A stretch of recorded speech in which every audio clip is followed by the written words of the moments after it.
ప్రేక్షకులకు నమస్కారం. ADN news TV మనదర్శి మన local channel. ADN news TV ప్రేక్షకులకు నమస్కారం. వార్తలు చదువుతుంది మీ ప్రసన్నారాం. పుట్టింది అర్ధరాత్రి అయినా పెరిగింది మాత్రం యమునా నది దాటి అవతల ఉన్న యదువంశంలో. ఫలితంగా క్షత్రియ యాదవరాజులకు సమన్వయకర్తగా జగద్గురువు ధర్మస్థాపన కోసం సాగించిన యదువంశీయుడు శ్రీకృష్ణ భగవానుని పరంపరలో భాగస్థుడువైన నీకు ఆ భగవంతుని దయ వల్ల ఈ ప్రజారాజ్యంలో సకల జీవరాశులతో పాటు ప్రజలకు ప్రాణాధారణమైన సంబంధిత శాఖ మంత్రిగా ఉండి ప్రజాక్షేత్రమైన అసెంబ్లీ సాక్షిగా మాట్లాడిన మాటలు ఒక్కసారి మీ ద్వారా జగజ్జన మాటలు సాక్షాత్తు మాజీ ముఖ్యమంత్రి అన్న 3 రాజధానులుగా మాట్లాడిన పోలవరం ప్రాజెక్టు ప్రతిజ్ఞలు ఒక్కసారి.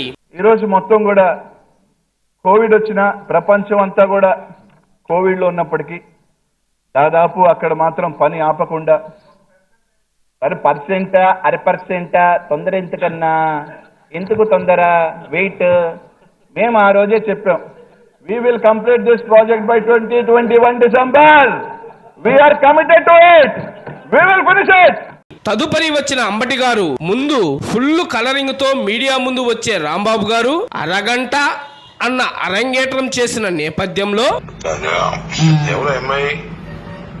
ముస్లిం అమ్మాయి ఓల్డ్ గుంటూరు అమ్మాయిలే మసాజుల వరకు చేస్తాను.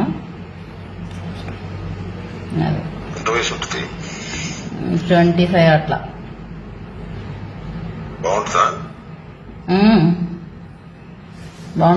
బాగుంటది.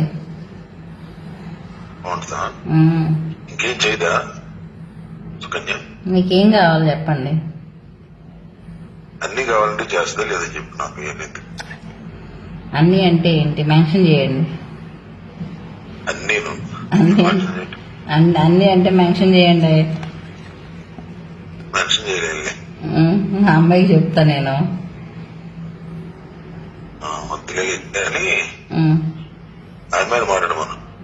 అమ్మాయిని మాట్లాడమన్నా. పూర్తి స్థాయిలో వైట్ అండ్ వైట్ ప్రవేశంతో ప్రెస్ మీట్ పెట్టి నాకే అర్థం కాలేదు కాబట్టి ఇంకెవ్వరికీ అర్థం కాదు అని నిస్సిగ్గుగా మాట్లాడటం పట్ల మాట చెప్తున్నా. Very very complicated. ఏది ఈ పోలవరం ప్రాజెక్ట్ అనేది వెరీ వెరీ కాంప్లికేటెడ్. అంత తేలిగ్గా అర్థం కాదు. ఏంటి అంత అర్థం కాదని గట్టిగా చెబుతున్నారంటే నాకు అర్థం కాలేదు కాబట్టి. నేను అనేక సార్లు విజిట్ చేసి స్టడీ చేసి అనేక మంది అడ్వైజర్తో మాట్లాడిన తర్వాత నేను నిర్ణయం తీసుకున్నా, ఇది ఇప్పుడు పూర్తయ్యేది కాదు అని చెప్పిన మొదటి వ్యక్తిని నేను. ఇవాళ చంద్రబాబు నాయుడు గారికి అదే చెప్తున్నాడు కదా, కొత్త విషయం చెప్తున్నాడు చెప్పండి. గత ముఖ్యమంత్రి జగన్ అన్న గుణింతాలు రాని వారి గణంలో ఉన్న ఈ పారుదల శాఖ మార్చులు ప్రగల్భాల మాటలకు మడమ తిప్పని ప్రభుత్వాన్ని మరిచిపోలేని ఫలితాలు రాష్ట్ర ప్రజలు ఇచ్చినప్పటికీ పశ్చాత్తాపపడడం మాని పనికి మాలిన ప్రలోభం పెట్టే మాటలతో ప్రజలను పక్కదోవ పెట్టించే ప్రయత్నం ఇకనైనా మానుకోవాలని సమాజ శ్రేయస్సు కొరకు పాటుపడే రాజకీయ విశ్లేషకులు సైతం బహిరంగంగానే అభిప్రాయపడుతున్నారు.